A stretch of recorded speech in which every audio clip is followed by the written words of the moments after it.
Halo para penikmat kultivasi Gana dimanapun kalian berada, apa kabarnya? Semoga kalian semua dalam keadaan yang baik-baik saja ya. Kali ini kita akan melanjutkan kembali alur cerita manhwa Sang Dewa Kultivasi Ganda episode ke-98. Dimana pada episode sebelumnya, Tusanya langsung menghalangi Qian Mian yang berusaha untuk memukul Cusiu. Karena Tusanya malah merasa senang jika akan diajari oleh Cusiu.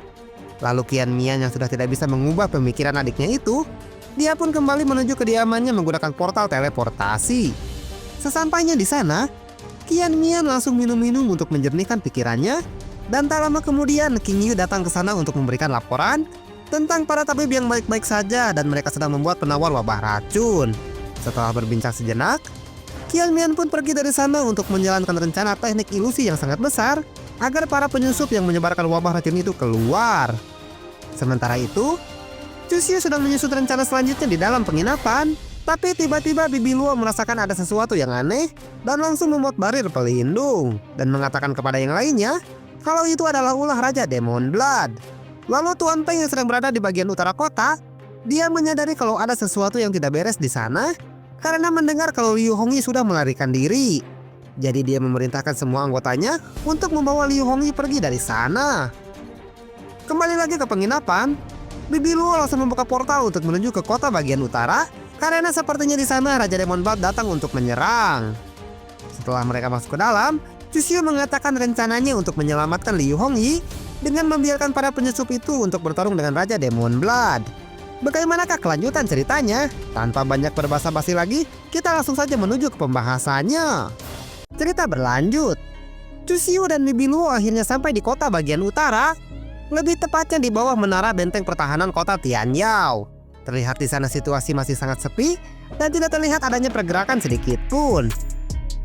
Terlihat Bibi Luo memasangkan sebuah jimat di punggung mereka berdua agar bisa menyembunyikan hawa keberadaan setibanya di wilayah musuh. Cusiu bertanya, "Di mana Demon Blood itu? Aku tidak melihat kehadirannya sama sekali." Bibi Luo menjawab, "Mereka sedang berada di atas menara ini, sepertinya sedang merencanakan sesuatu di sana." Sementara itu di atas menara, terlihat 4 orang yang sepertinya adalah 4 raja suci di kota Tianyao. Dan ada 1 orang yang sedang membelakangi kamera, sehingga kita tidak bisa melihat sosok seperti apa makhluk tersebut. Lalu orang yang belum diketahui namanya itu langsung memberikan isyarat kepada yang lainnya agar tetap tenang. Dia bilang, "Kalian semua diamlah dan jangan mengeluarkan suara apapun, karena aku merasakan para tikus itu sedang menuju ke sini." Sun Gokong pun menjadi sangat marah karena ingin segera membalas dendam, tapi wanita itu langsung menghentikannya. Dia bilang, "Tenanglah dulu, karena di mata mereka, sekarang kita sedang melawan Ratu Taoti dari Tanah Suci Taisu. Jika kau malah muncul di hadapan mereka, mereka akan mengetahui kalau semua itu adalah ilusi." Sun Gokong menjawab, "Kawanan tikus itu pasti sudah tidak sabar untuk menyelamatkan Liu Hongyi. Nanti jangan menyiapkan mereka semua sekaligus, karena aku ingin menyiksanya terlebih dahulu." Cusiu dan Bibi Luo yang bisa mendengarkan perkataan mereka dengan sangat jelas, sehingga langsung mengetahui rencana mereka semua. Cusiu bilang, "Ya ampun, keempat raja suci itu berkumpul di sini membuat ilusi yang sangat besar, hanya untuk memancing para penyusup itu untuk keluar. Dan mereka membuatnya agar terlihat seperti sedang bertarung melawanmu."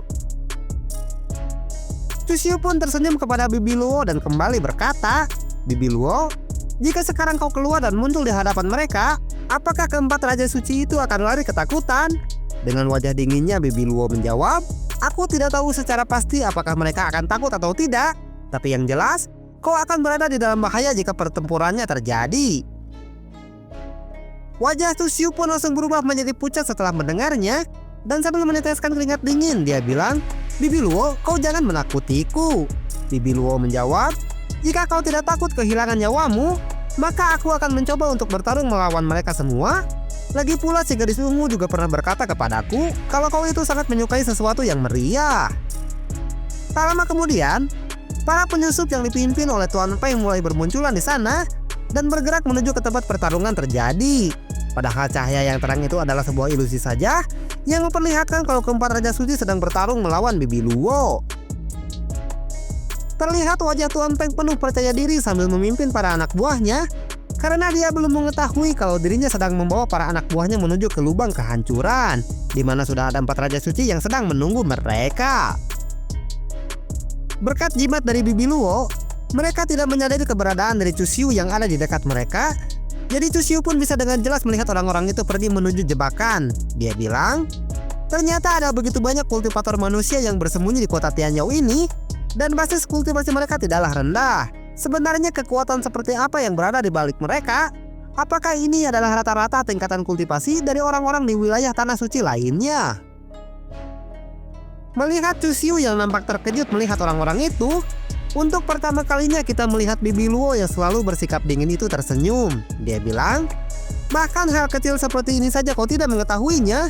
Kau terlalu berpikiran sederhana, karena di wilayah tanah suci itu terdapat keluarga kuno dan juga pasukan penguasa demon. Mereka mampu bertahan hidup selama jutaan tahun, jadi mereka pasti memiliki banyak kekuatan tersembunyi yang misterius. Sementara itu, Tuan Peng dan para bawahannya sudah hampir sampai di tempat tujuan. Dia bilang, hahaha, tanpa pernah kita duga sebelumnya, kalau kota Tianyao akan diserang oleh musuh yang kuat. Sepertinya dewa sedang membantu kita saat ini. Cepat temukan Liu Hongyi dan yang lainnya, lalu langsung pergi sebelum para Raja Suci itu menyadari keberadaan kita. Akhirnya mereka pun tiba di pusat ilusi yang diciptakan oleh para demon itu, yang hanya berbentuk sebuah cahaya yang sangat besar jika dilihat dari sudut pandang Chuxiu. Tapi bagi mereka, ilusi itu terlihat sangat nyata, sehingga mereka bergegas untuk menyelamatkan Liu Hongyi dan yang lainnya di ruang tahanan. Setelah para tikus itu masuk ke dalam perangkap, Sun Gokong langsung maju ke depan dan menyuruh para bawahannya untuk mengepung mereka. Dia bilang, siapkan formasi penyegelan dalam skala besar, tutup semua celah yang bisa mereka manfaatkan, jangan biarkan satu orang pun lolos dari sini.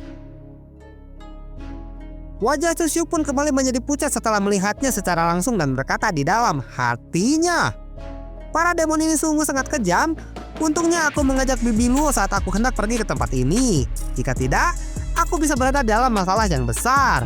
Sementara Bibi Luo, dia tetap terlihat dingin tanpa menunjukkan ekspresi sama sekali, karena baginya formasi penyegelan dari para demon itu bukanlah apa-apa. Lalu Bibi Luo bertanya kepada Chuxiu yang hanya diam saja dan belum melakukan pergerakan apapun. Dia bilang, apalagi yang sedang kau tunggu? Bukankah ini adalah saatnya bagi kita untuk melakukan pergerakan dan menyelinap di tengah kekacauan ini? Chuxiu menjawab, tunggulah sebentar lagi. Kita akan mengamati keadaannya terlebih dahulu sebelum melakukan pergerakan. Sementara itu, ilusi yang menyelimuti kota Tianyao perlahan mulai menghilang, sehingga membuat para penyusup itu menjadi sangat terkejut dengan apa yang sedang terjadi di sana. Mereka bilang, apa yang sebenarnya sedang terjadi? Apakah selama ini kita berada di dalam sebuah ilusi dari mereka? Tentu saja wajah Tuan Peng menjadi sangat terkejut dengan hal itu, karena dia tidak menyangka sebelumnya kalau para demon telah membuat sebuah ilusi hanya untuk memancing mereka keluar. Dia bilang, tidak mungkin, aku tidak merasakan adanya keanehan dengan aliran energi spiritual di kota Tianyao. Bagaimana bisa kami terjebak ke dalam ilusi ini? Lalu keempat Raja Suci pun langsung menghampiri mereka dengan terbang di udara, yang menunjukkan kalau para penyusup itu sedang menghadapi sebuah bencana yang sangat besar, karena harus melawan 4 Raja Suci sekaligus dari pihak para demon.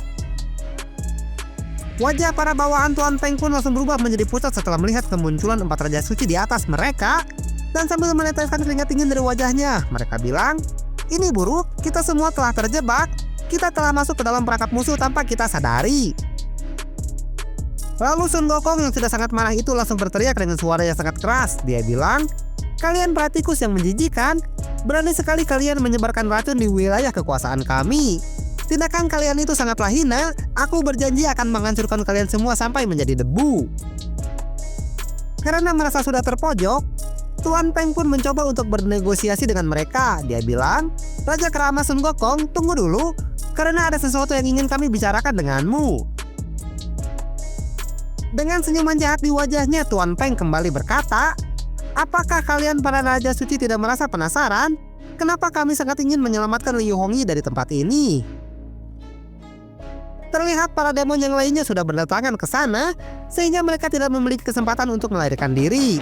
Tuan Peng pun melanjutkan perkataannya, yang mulia sekalian, masalah yang menyangkut Luo Hongyi berhubungan dengan surga yang ada di balik surga, mungkin kalian akan merasa tertarik mendengarnya.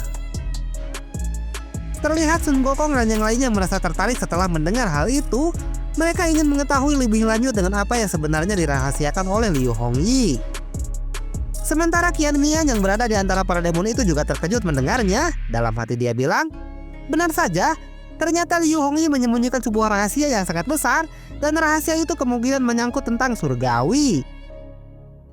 Bibi Luo pun merasa penasaran dengan hal itu dan bertanya kepada Chu Xiu, "Bocah, apakah kau tahu apa yang dirahasiakan oleh Liu Hongyi itu?" Chu Xiu menjawab, "Aku juga tidak tahu. Saat ini aku memiliki 2 batu prasasti yang mencatat tentang Tian Wai Tian secara sporadis, tapi aku belum sempat untuk menjelajahinya. Sebenarnya apa hubungan Tian Wai Tian dengan Liu Hongyi?" Sementara itu Tuan Peng kembali berkata, "Yang mulia sekalian, aku ingin bertanya apakah dengan informasi itu bisa ditukarkan dengan nyawa kami? Permintaanku sangatlah sederhana. Aku hanya ingin kalian membiarkan semua rekanku pergi dari sini, sedangkan aku akan tetap tinggal untuk menceritakan semua yang aku ketahui." Lalu si gadis bertanduk menyetujui usulan itu, tapi dia memiliki sebuah persyaratan dan langsung mengeluarkan cermin pendeteksi kebohongan. Dia bilang, "Baiklah, aku bisa menyetujui hal itu. Tapi aku ingin memastikannya terlebih dahulu, apakah kau sedang berbohong atau tidak. Sekarang kau tinggal berbicara kepada cermin itu, dan cerminnya akan langsung hancur jika kau berbohong." Dengan penuh percaya diri, Tuan Peng langsung berbicara di depan cermin itu. Dia bilang, "Baiklah, jika memang itu yang kau inginkan, aku akan melakukannya. Aku mengatakan kebenaran kalau Liu Hongyi dan yang lainnya, mereka menyembunyikan informasi tentang Tian Wai Tian." Tapi cerminnya langsung hancur setelah Tuan Peng mengatakan hal itu, yang membuatnya sangat terkejut sehingga wajahnya langsung berubah menjadi pucat. Dia bilang, "Mustahil, aku mengatakan yang sebenarnya, kenapa cermin ini malah hancur?" Tentu saja hal itu membuat Sun Gokong menjadi sangat marah. Dia bilang, "Kau benar-benar sedang menggali kuburanmu sendiri, berani sekali kau malah berbohong di depan kami." Sementara Chu Xiu hanya menertawakan kejadian itu dan berkata di dalam hatinya, "Konyol sekali, dia berniat menjadi pahlawan dengan mengorbankan dirinya sendiri, tapi dia justru malah menggali kuburan bagi mereka semua, karena dia telah gagal untuk menjadikan rahasia yang dimiliki oleh Liu Hongyi sebagai jaminan. Kalau begitu, sebaiknya kalian semua binasa saja di tempat ini." Lalu Chu Xiu malah bermanja-manja kepada Bibi Luo, dan sambil berniat untuk memeluknya, dia bilang, "Bibi Luo, aku sangat berterima kasih kepadamu." Tapi Bibi Luo hanya diam saja dengan wajah dinginnya tanpa berkata apa-apa. Setelah Chu Xiu memeluknya dengan erat, Bibi Luo pun tersenyum. Dia bilang, "Baiklah, aku mengerti. Setelah kita berhasil menyelamatkan Liu Hongyi, aku juga ingin tahu apa yang sebenarnya sedang dicari oleh mereka." Chu Xiu menjawab, "Tidak masalah, kau bisa melakukan hal itu." Lalu Chu Xiu menoleh ke arah mereka dan kembali berkata, "Apa itu?" Rupanya, Tuan Peng sudah dirantai dari segala penjuru oleh para demon sehingga sudah tidak bisa lagi berbuat apa-apa, tapi dia terlihat memegang sebuah kotak kecil di tangannya. Terlihat Tuan Peng mencoba untuk membuka kotak kecil itu, meskipun dalam keadaan terbelenggu dengan rantai besar di sekujur tubuhnya. Bibi Luo yang mengetahui benda apa itu sebenarnya, dia berkata kepada Chu Xiu, "Sepertinya itu adalah sebuah jimat." Chu Xiu pun bertanya, "Jimat? Aku sudah melihat berbagai macam jimat selama hidupku, tapi aku belum pernah melihat jimat dengan bentuk seperti itu." Bibi Luo pun menjelaskannya kepada Chu Xiu. Dia bilang, "Benda itu merupakan jimat yang sangat langka, bahkan di zaman kuno sekalipun sangat sulit untuk mendapatkannya. Apalagi pada zaman sekarang, tentu saja jimat itu menjadi sangat langka dan berharga. Aku khawatir kalau hanya ada sedikit catatan tentang jimat tersebut di buku-buku kuno pada zaman ini." Sambil melihat kotak kecil yang merupakan jimat itu, Bibi Luo melanjutkan perkataannya. Alasan mengapa jimat itu menjadi sangat berharga adalah karena jimat itu bisa menyerap vitalitas langit dan bumi dan juga beberapa material yang lainnya, dan jimat itu juga dibuat secara otomatis, sehingga efeknya sungguh sangat menakjubkan. Chu Xiu pun merasa sangat tertarik dengan jimat langka itu. Dia bilang, "Menarik sekali, jadi dia bisa membuat jimat itu aktif secara otomatis." Lalu berkata di dalam hatinya, "Kalau di kehidupanku yang sebelumnya, bukankah benda itu lebih mirip dengan printer Canon fotokopi dan ceritanya pun bersambung?" Waktu nasib segitu halanya pemirsa. Galah tepang deh jeung dewek di episode selanjutnya. Agar bisa lebih cepat menonton kelanjutan manhwa ini, kalian bisa menontonnya di playlist untuk video-video yang telah dijadwalkan dengan berlangganan menjadi membership yang cuma goceng saja. Terima kasih banyak bagi yang telah menonton video ini dari awal sampai akhir. Terus dukung semua channel Jago Ngora agar kami bisa tetap berkarya di masa depan. Maju dan berjaya terus Jago Ngora Trot Lovers.